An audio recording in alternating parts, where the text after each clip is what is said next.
Assalamualaikum warahmatullahi wabarakatuh. Perkenalkan, nama saya Sabir Nisa, mahasiswa Prodi Biologi Universitas Islam Negeri Araniri. Baik, saya akan menjawab pertanyaan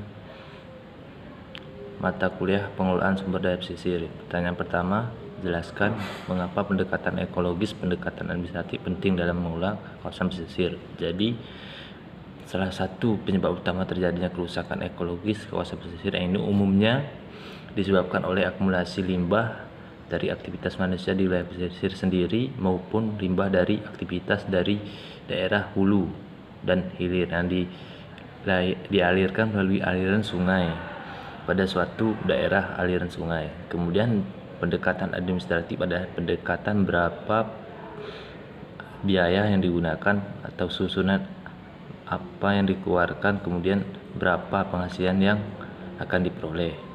Kemudian pertanyaan yang kedua, kemiskinan masyarakat dipengaruhi oleh faktor budaya, struktural, dan faktor alam.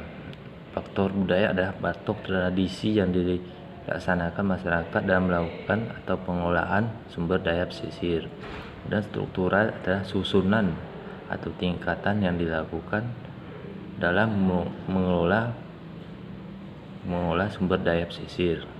Kemudian faktor alam adalah faktor ekosistem alam. Misalnya kalau kita mengolah sumber air alam sesuka hati kita, otomatis akan terjadi berdampak negatif. Misalnya membuang sampah, akibat akumulasi dari sampah yang sedikit demi sedikit menjadi efek besar bagi ekosistem yang ada di daerah pesisir, misalnya laut.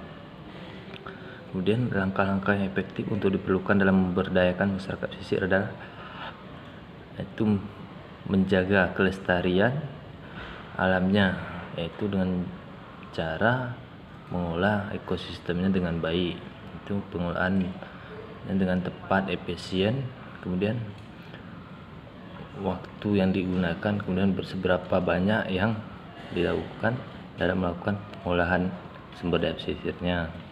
Kemudian jelaskan perbedaan panglima laut sebelumnya dan sesudah kemerdekaan Indonesia. Kemudian seorang panglima laut ini di dalam kedudukan sebagai pemimpin atau raja atau persekutuan ada laut terkemuka para nelayan. Khususnya bagi seorang yang pengetahuan seorang panglima laut lebih tahu seluk-beluknya kelautan dan berpengalaman sebagai pawang laut, dan tentu saja menguasai memahami ketentuan hukum adat yang berada di daerah pesisir atau lautnya. Kemudian sesudah kemerdekaan ini, zaman sekarang ini tidak ada yang namanya panglima laut di sebagian daerah karena orang ini tidak mempercayai bahwasanya itu berpengaruh dalam melakukan nelayan untuk memperoleh hasil. Kemudian yang kelima, jelaskan alasan bentuknya perlindungan adalah untuk menjaga ekosistem dan kelestariannya, berupaya untuk bisa dilakukan secara berkelanjutan nantinya. Kemudian bagaimana sejarah lahirnya tradisi mani. Untuk mengenal lebih jauh mengenali asal mula tradisi mani, untuk mengetahui sejarah lainnya ada adat mani. Kemudian pada awalnya daerah ini sebelumnya tidak ada melakukan ritual adat mani, karena setelah terjadinya adat mani kemudian memisahkan ketiga pulau ini yang saling berdempetan, kemudian kerelang di Pulau Antara dan Pulau Ora. Di antara ketiga ini pulau akhirnya terpisah yang disebabkan oleh tsunami. Ini terdapat penyare, yaitu perairan dangkal ketika sedang surut dapat dilalui dengan hanya berjalan saja. Nah, karena dasarnya berjalan tersebut, di samping itu berdampak terpisahnya kepulauan juga menimbulkan dampak psikologis penduduk atau traumanya untuk berlayar di tengah lautan. Akibat penduduk ini kekurangan pangan karena memang adalah salah satunya profesi mereka pada saat itu adalah nelayan. Kemudian keadaan ilmiahnya membuat tertua berinisiatif membuat adat untuk melakukan profesi mane agar penduduk masih trauma tetap dapat merangkap ikan yang harus melaut di tengah samudera.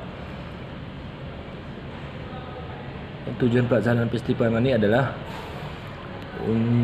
untuk memperingati berakhirnya masa yang dilaksanakan hasil laut selama 3 sampai 6 bulan.